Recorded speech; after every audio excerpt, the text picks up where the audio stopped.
guys, so I wanted to post this video. I am a realtor here in Chicago and Northwest Indiana, and I work a lot with first-time investors, and I wanted to post this video.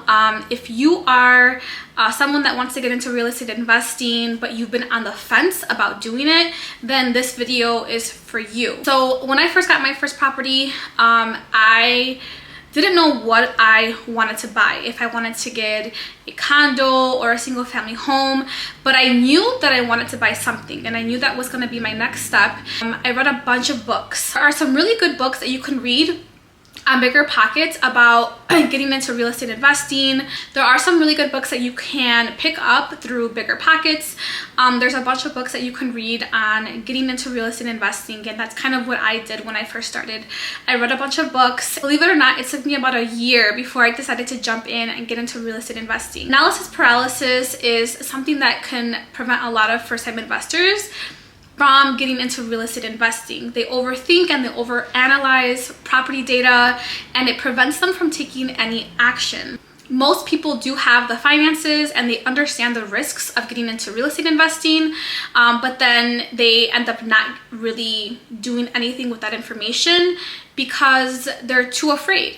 And part of that reason is because they fail to take any action.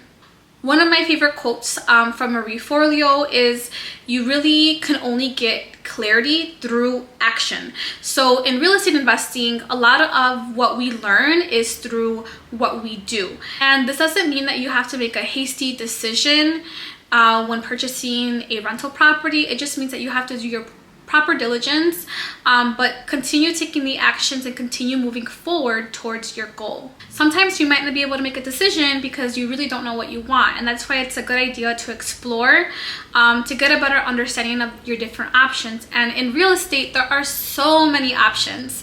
You can get into house hacking, you can get into flipping, you can get into wholesaling. We have so many variety of options that you can get into, and so understanding the different options that are available and then narrowing down what it is that you want to do, and also understanding like what is viable based on your current lifestyle and schedule is also going to be an important part of it. If you have a clear understanding of your goals, then it's going to be easier for you to track your progress.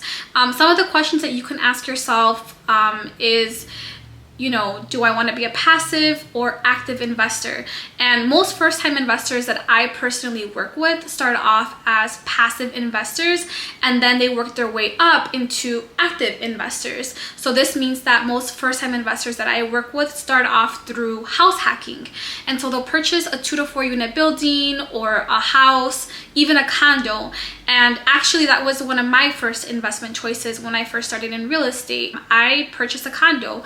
I bought a 2-bedroom condo and I rented out one of the bedrooms, and I paid practically nothing. And then I was able to save more money and get another property. And this is what I did every single year, is I basically reinvested the profits that I made from my buildings to buy another investment property. So you want to get a better understanding of what is viable for you, speaking with realtors and lenders to see what it is that you can get approved for and work backward to get to your goal. Another question you might want to ask yourself, and one of the questions that I ask my clients, is, are you open to a cosmetic rehab or a full gut rehab? Most likely, if you are wanting to house hack here in Chicago, for example, most of the buildings here are going to need at least a slight cosmetic rehab. Now, if you are going towards a home or a condo, then you can most likely find something that is a little bit more turnkey.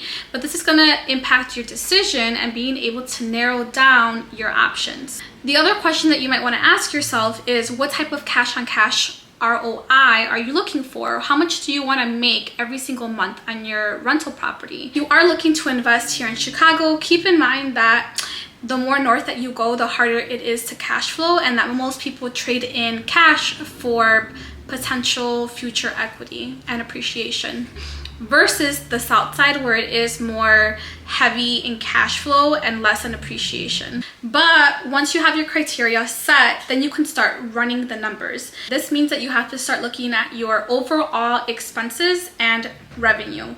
So for expenses on a building, you're going to incur property taxes, a water bill, utilities, gas and electric. And if you are doing a cosmetic rehab, you have to take that expense into consideration. So it is important that if you are buying a property here in Chicago, while you're under contract, that you get some estimates from contractors to get a better understanding of the total of what it's going to take to rehab the property. Along with looking at expenses, you should also take a look at your revenue. So this is going to be rental revenue that you get from renting out your property. And so for this, you can use a combination of Zillow, Rent-A-Meter, and you can even have your realtor pull in some comparables in the area to get a better understanding of the rental prices in the area. And if you are thinking about investing in a city like Chicago, keep in mind that rental prices can vary based on condition, neighborhood, and the square footage.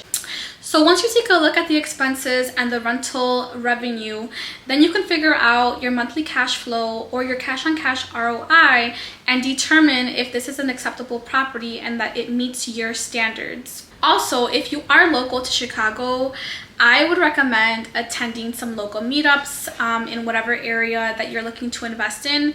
There are like an abundance of real estate meetups for anyone who wants to get into real estate investing, where you can meet like-minded people and also glean on information from others on mistakes to avoid.